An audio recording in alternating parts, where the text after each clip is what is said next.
Hello everyone, কেমন আছো তোমরা সবাই? তো দেখো আমি রেডি হয়ে যাব পার্লারে, যেহেতু আজকে আমাদের পার্লারে সার্টিফিকেট দিবে। তো সার্টিফিকেট নেওয়ার পর কিন্তু আমরা সবাই মিলে যাব গুলমোহরে ঘুরতে। তো পার্লারের ম্যাডাম মানে দিদি আমাদেরকে নিয়ে যাবে। তো দেখো এদিকে সার্টিফিকেট দিতেছে আর এদিকে ফটোশ্যুটও চলছে। তো তারপর কিন্তু আমরা যাওয়ার জন্য রেডি হয়ে গেছি। দেখো আমরা কিন্তু যাচ্ছি তুফানগঞ্জ। তো তুফানগঞ্জে গিয়ে বাসের জন্য ওয়েট করতেছি, যাব কোচবিহার গুলমোহরে, আগেই তো বললাম। তো দেখো ফাইনালি কিন্তু বাস চলেও আসলো, আমরা এখন বাসে। তো বাস থেকে নামার পর আমরা এখন টোটোয় উঠব, টোটো নিয়ে যাব গুলমোহরে।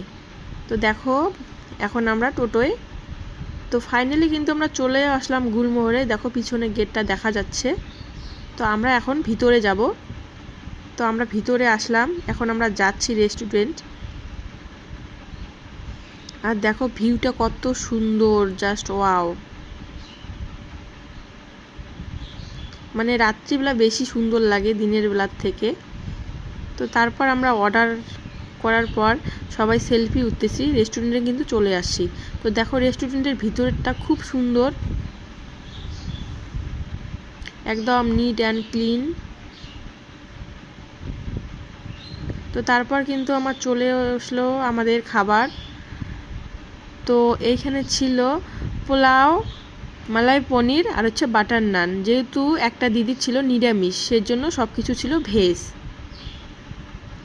তো এখন আমি খাচ্ছি বাটার নান। আর বাটার নান খাওয়ার পরে কিন্তু আমি পোলাও খাইতে পাইনি, কারণ বাটার নান খেয়ে আমার পেট ভরে গেছে। তো তারপর হচ্ছে আমরা দেখো বাইরেটা কত সুন্দর, রিল্যাক্স করার জন্য সোফা। তো ওইখানে আমরা সেলফি উঠতেছি, রিল্যাক্সও করতেছি খাওয়ার পরে।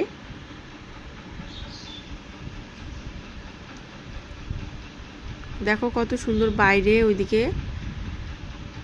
তো এখন আমরা চলে আসলাম বাইরে।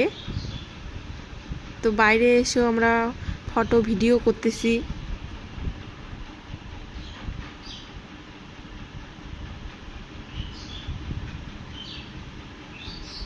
কত সুন্দর জায়গাটা, ওয়াও।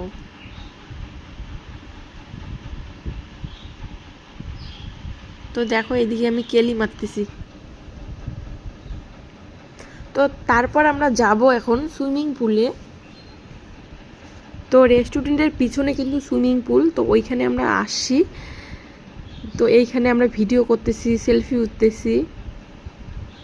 তারপর কিন্তু বেশি আমরা লেট করব না, এইখান থেকে তাড়াতাড়ি আমরা বের হবো, কারণ সন্ধ্যা লেগে গেছে, আমাদের আবার বাড়িও যাইতে লাগবে। তারপর কিন্তু আমরা বাড়ি যাচ্ছি।